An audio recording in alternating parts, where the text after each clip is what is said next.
आज हम स्टार्ट करते हैं तीन स्थान से नियंत्रित एक प्रकाश बिंदु।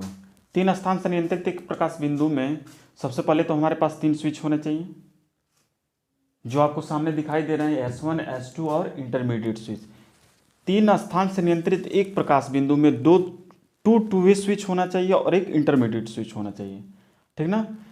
तो इस बात को आप लोग ध्यान में दीजिएगा कि यदि तीन बिंदु से या तीन स्विच से किसी एक बल्ब को कंट्रोल करना है या नियंत्रित करना है तो उसके लिए हमें क्या होने चाहिए, दो स्विच होने चाहिए, एक इंटरमीडिएट स्विच होने। बिना इंटरमीडिएट स्विच का हम तीन जगह से उसको नियंत्रित नहीं कर सकते। एक बल्ब को नियंत्रित करने के लिए तीन स्विच की आवश्यकता होती है, जिसमें से दो स्विच होंगे और एक इंटरमीडिएट स्विच होगा, ठीक ना। यदि आपको इसमें कोई कहीं से भी दिक्कत होगा तो आप कमेंट में लिख दीजिएगा, मैं फिर एक बार समझा दूंगा। तो देखिए हमारा मेन हेडिंग क्या है, तीन स्थान से नियंत्रित एक प्रकाश बिंदु। एक प्रकाश बिंदु हो, आपको कह दिया जाएगा कि एक ऐसे प्रकाश बिंदु का चित्र बनाइए जिसमें तीन स्विच लगे हों और एक प्रकाश बिंदु को क्या किया जाता हो, नियंत्रित किया जाता हो। जबकि आपके प्रैक्टिकल में भी ये दिया जाता है, कॉलेज के प्रैक्टिकल में दिया जाता है।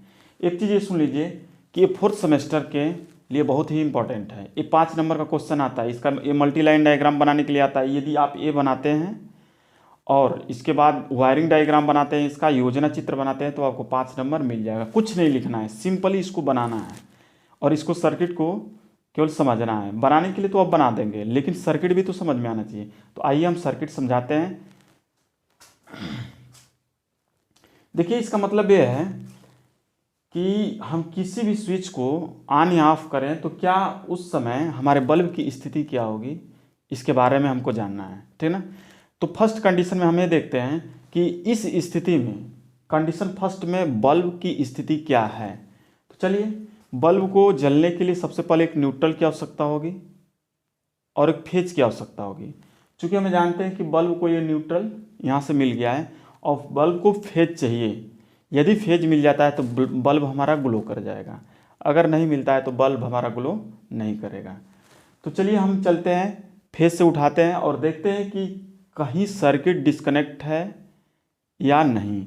यदि डिस्कनेक्ट होगा तो बल्ब हमारा नहीं जलेगा, अगर क्लोज होगा तो बल्ब हमारा जलेगा। तो चलिए चलते हैं। जब हम यहाँ से ऐसे चलेंगे, स्विच S1 के पास जब आएंगे तो देखिए यहाँ से एक कनेक्ट है, यानी यहाँ से ये सर्किट यहाँ ऐसे होते हुए देखिए यहाँ ये ऐसे चलिए। अब यहाँ रुक जाइए। अब हमको समझ में ये नहीं आएगा कि हमारी करंट यहाँ आ गई, करंट तो यहाँ आ गई, लेकिन जाएगी ये इससे होकर के कि इससे होकर के। तो कंडीशन फर्स्ट है, चूंकि इंटरमीडिएट स्विच अंदर से सब क्रियाएं होती है, बाहर से हमको कुछ नहीं समझ में आता है, लेकिन आप लोग को थोड़ा सा समझाने के लिए ताकि आप इसमें अंतर स्पष्ट कर पाएँ कि कैसे स्विच ऑन हो रहा है, कैसे ऑफ हो रहा है, उसको दिखाने के लिए, या इसमें करंट को इस स्थिति में बल्ब को ऑन करने के लिए हम एक डायग्राम बना रहे हैं। जैसे मानिए कि फर्स्ट कंडीशन में स्विच हमारा इस तरह बिहेव करता हो, यानी जब कोई करंट ऐसे आता होगा, इस सिरे से आता होगा, तो इधर ना जा करके वो कहाँ चला जाता होगा, ऐसे चला जाता होगा, ठीक ना। तो जब यहाँ से करंट ऐसे आएगा, यहाँ से निकल जाएगा। जब यहाँ से निकल जाएगा तो देखिए ये ऐसे होता हुआ यहाँ इसके पास और यहाँ चला गया। एक सर्किट क्लोज है, यानी स्विच क्या है, क्लोज है। इस स्थिति में देखिए बल्ब को क्या मिल रहा है, फेज मिल गया, बल्ब ग्लो कर रहा है, ठीक। अब जब बल्ब ग्लो करने लगा तो हम क्या करेंगे कि किसी एक स्विच को ऑन या ऑफ करेंगे, ठीक ना। तो मान लीजिए कि हम इसको क्या कर देते हैं, ऑफ कर देते हैं, यानी हटा देते हैं। जो पहले यहाँ था अब इसको लाकर हम यहाँ कर देंगे। अब कोई आया तो इसको यहाँ से हटा दिया, यहाँ टच कर दिया। अब देखिए इस कंडीशन में क्या बल्ब जल रहा है, तो देख लेते हैं। पी से चलेंगे, इस सर्किट कंप्लीट है, स्विच S1 का, यहाँ ऊपर जाएंगे, यहाँ ऐसे आएंगे, फिर वही क्रिया है कि यहाँ करंट यहाँ आई, लेकिन यहाँ से इधर ना जा करके इधर ना जा करके एक कार्नर से होती हुई निकल जाएगी ऐसे करके।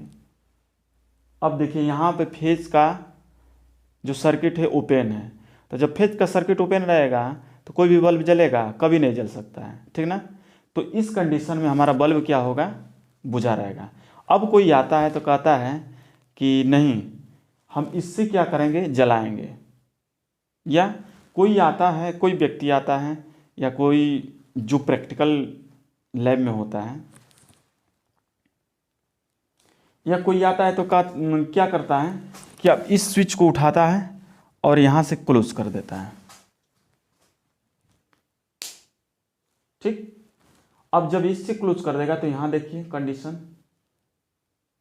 ऐसे होकर के ऐसे जाएगा। तो अब करंट ऐसे होकर के ऐसे निकलेगी, किनारे किनारे ऐसे होते हुए ऐसे करंट जाएगी। और देखिए इस कंडीशन में भी बल्ब को क्या मिल गया, फेज मिल गया। तो हम किसी भी स्विच से अगर इसको यहाँ लेकर चले जाएंगे तो ये बल्ब ऑफ हो जाएगा, इसको यहाँ लेकर चले जाएंगे तो बल्ब ऑन हो जाएगा। इसको यही इसी कंडीशन में छोड़ दें। अगर बुझाना हो तो या तो इंटरमीडिएट स्विच को घुमा दीजिए, या तो स्विच S2 को घुमा दीजिए, ऊपर कर दीजिए, तो भी बुझ जाएगा। अगर मान जाइए कि इस कंडीशन में जल रहा है तो ये स्विच इंटरमीडिएट स्विच को घुमा दीजिए तो बल्ब बुझ जाएगा। या अगर मान लीजिए कि इसको यहाँ करने पे बल्ब बुझा हुआ है तो इसको यहाँ करने पे बल्ब क्या हो जाएगा, ऑन हो जाएगा। और या तो इसको यहीं रहने दीजिए, इंटरमीडिएट स्विच को घुमा दीजिए तो भी बल्ब ऑन हो जाएगा।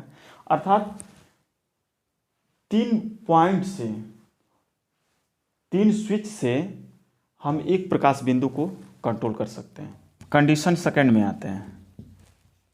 कंडीशन सेकंड में क्या है कि हम इन दोनों को स्थिर रहने दें, S1 और S2 को। S1 और S2 को क्या कर दें, स्थिर रहने दें। तो उस समय हमारा इंटरमीडिएट स्विच कैसे वर्क करेगा। मान लीजिए कि हम इस समय बल्ब ग्लो कर रहा है, ठीक ना। देख लीजिए यहाँ से ऐसे जाएंगे, यहाँ से ऐसे होते हुए ऐसे निकल जाएंगे, यहाँ से बल्ब ग्लो कर रहा है। तो जब इंटरमीडिएट स्विच को हम घुमाएंगे तो बल्ब क्या होगा, हमारा बुझा हुआ मिलेगा।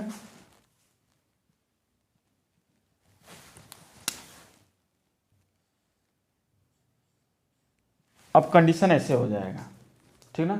सेकेंड कंडीशन में यदि हम 2A स्विच को घुमाते हैं तो उस समय बल्ब क्या होगा, पहले तो ऑन कंडीशन में था, अब देखिए जब घुमा दिए तो ऑफ कंडीशन में हो गया, ठीक ना। ऑफ कंडीशन में होगा कैसे कि देखिए यहाँ से ऐसे चले, यानी करंट जो अब आएगा जिस सिरे से आएगा उसी से वापस सीधा निकल जाएगा। या तो यहाँ से आए, इस सिरे से निकल आए तो यहाँ से निकल जाएगा, इस सिरे से आएगा तो इस सिरे से, एकदम सीधा सीधा निकलेगा, ठीक ना। और उसमें था पहले कंडीशन में क्या था कि कार्नर से निकल, यहाँ से आता था तो दूसरे कार्नर से निकल जाता था। तो उस समय क्या करते थे, इस कंडीशन में केवल इसको और इसको ऑन और ऑफ करते थे। लेकिन अब इसको दोनों को स्थिर रख करके अब हम क्या करते हैं, इंटरमीडिएट स्विच को ऑन ऑफ कर रहे हैं। तो उस कंडीशन में क्या होगा, अगर यहाँ से करंट आएगा तो एकदम सीधा यहाँ निकल जाएगा, और यहाँ से करंट आएगा तो सीधा इधर निकल जाएगा, ठीक ना। देखते हैं कहाँ कैसे होता है। तो देखिए यहाँ से ऐसे चलेंगे, ऐसे गए, ऐसे इस कंडीशन में आए, यहाँ आए, यानी कि हमको यहाँ करंट आ रहा है। तो जब यहाँ करंट आएगा तो उस कंडीशन में क्या होगा, करंट यहाँ से निकलेगा ठीक इसके सामने वाले से, यानी यहाँ से निकलेगा। करंट ऐसे निकलते हुए कहाँ चला जाएगा, अब देखिए फेज क्या हो गया, डिस्कनेक्ट हो गया। यानी ठीक इससे पहले क्या था, फेज जब यही करंट ऐसे घूम कर आया करता था तो बल्ब ऑन था। लेकिन जब इसको हम इंटरमीडिएट स्विच को क्या करते हैं, मूव कराते हैं, या तो इसको पुश करते हैं, तो उस कंडीशन में हमारा करंट यहाँ से आएगा और यहाँ से निकल जाएगा। अब देखिए क्या हो गया, बल्ब बुझ गया। यानी पहले कंडीशन में दोनों हमारा बल्ब जल रहा था, लेकिन जैसे हम ये वाला कंडीशन लगाए हैं, यानी ये वाला कंडीशन का मतलब कि जैसे इसको हम घुमाए हैं तुरंत क्या हो गया, बल्ब बुझ गया। फिर एक बार घुमा देंगे तो हमारा बल्ब जल जाएगा। ठीक, तो किस कंडीशन में आ जाएगा? अभी क्या बुझा कंडीशन है, जब हम फिर एक बार घुमा देंगे तो बल्ब हमारा इस कंडीशन में आ जाएगा, यहाँ से करंट निकलेगा, ऐसे चला जाएगा। ठीक ना, तो इससे भी ऑन और ऑफ कर सकते हैं, इससे भी ऑन ऑफ कर सकते हैं, इससे भी ऑन ऑफ कर सकते हैं। ठीक ना, तो यदि आपको कोई दिक्कत परेशानी होगा तो आप कमेंट में लिख दीजिएगा, मैं इसको दोबारा फिर से समझा दूंगा, क्योंकि ये बहुत इंपॉर्टेंट है, 4th सेमेस्टर वालों के लिए बहुत इंपॉर्टेंट है। और ये समझ जाइए कि आपके लिए 5 नंबर का क्वेश्चन है और ठोस क्वेश्चन ये होता है। चलिए ठीक है, आइए इसका वायरिंग डायग्राम बनाते हैं। वायरिंग डायग्राम कैसे बनता है? ठीक ना, ये S1 हो जाएगा, ये स्विच S2 हो जाएगा, ये इंटरमीडिएट स्विच हो जाएगा।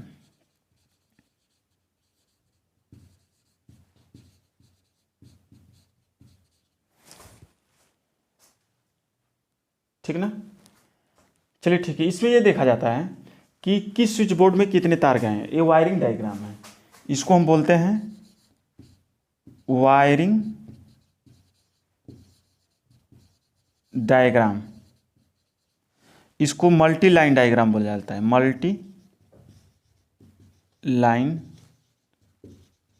डायग्राम। ये मल्टी लाइन डायग्राम है, ये है वायरिंग लाइन डायग्राम। ठीक ना, तो आप ये बताइए S2 में कितने तार आए हैं, कितने वायर आए हैं? तो 3 वायर आए हैं। तो जब भी हम वायरों की संख्या लिखेंगे तो यदि तार 3 से यानी वायर 3 से अधिक हो तो उस कंडीशन में सिंगल लिख करके उसके ऊपर जितनी संख्या रहेगी उतनी लिख देंगे। जैसे आगे देखिए, अब इसमें कितने तार हैं? 1 2 3 4 तार हैं, तो हम 4 नहीं लिखेंगे, 1 2 3 4। अब ऐसे नहीं लिखेंगे, ये गलत हो जाएगा। इसको लिखेंगे, एक ऐसे चिन्ह खींच देंगे और उसके ऊपर 4 लिख देंगे। ठीक ना, ए टेक्निकल वर्ड है। यदि आप ऐसे नहीं लिखते हैं तो आपकी जो ड्राइंग है वो टीचर काट देगा, जो भी बोर्ड में चेक करेगा उसको काट देगा। आप सब चीज़ सही बनाए हैं, अगर ऐसे नहीं किए हैं तो काट देगा, पक्का है।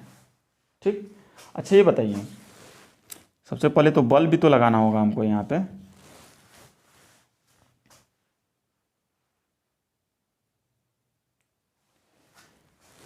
इधर कितने तार हैं? 3 तार, तो यहाँ भी 3 तार दे देंगे। ठीक, दूसरे में चले आइए, बल्ब के दाहिने साइड कितने तार हैं? तो 3 तार हैं, तो 3 का ऐसे कर देंगे हम। फिर बल्ब के बाएं साइड कितना तार है? तो 3 तार हैं, यहाँ से हो गया। स्विच S1 में कितने तार हैं? 3। और न्यूट्रल और फेज से कितने तार आए हैं? 2। इसका क्या कौन सा डायग्राम हो गया? वायरिंग डायग्राम हो गया। ठीक ना, अब लिखिए, बनाएंगे हम योजना चित्र। योजना चित्र बहुत इंपॉर्टेंट है, ये तो तीनों इंपॉर्टेंट है, अपने आप में बहुत इंपॉर्टेंट है तीनों। यदि आप तीनों नहीं बनाएंगे तो नंबर नहीं मिलेगा। तो क्रम से आपको ये बनाना होगा, ये बनाना होगा, और योजना चित्र अभी बनाने जा रहे हैं उसको बनाना होगा। ठीक ना, तो ध्यान में दीजिएगा। आइए देखते हैं इसमें कैसे दर्शा दिया है। हमारे समझान जो हम इसमें बताए हैं ठीक उसका थोड़ा सा उल्टा कर दिया है, लेकिन जो ये बनाया है ठीक हम इसी तरह बनाएंगे, लेकिन समझने के लिए इससे हम समझेंगे। इतना ध्यान दीजिएगा आप लोग। तो यहाँ से अगर चलेंगे, ऐसे आएंगे, देखिए ऐसे इधर तो नहीं जा पाएंगे। मान लीजिए कि ये यहाँ है, मूव करने वाला है, इसको उठाकर यहाँ भी किया जा सकता है, फिर यहाँ भी किया जा सकता है। डॉट डॉट ये दर्शा रहा है कि यहाँ पे कोई स्विच नहीं लगा, यानी ये ओपन कंडीशन वाला है। ये जो है, जो डार्क है, ये शो कर रहा है कि यहाँ पे स्विच लगा हुआ है, जैसे ये सर्किट। ठीक ना, तो यहाँ पे सर्किट क्लोज है, यहाँ से करंट ऐसे आएगा और ऐसे चला जाएगा, ऐसे आएगा, यहाँ आएगा और नीचे चला जाएगा। देखिए बल्ब ग्लो कर गया। अब इसमें से किसी को भी इधर कर दीजिए या इसको इधर कर दीजिए, देखिए बल्ब जलना बुझ जाएगा। ठीक ना, तो ये योजना चित्र है।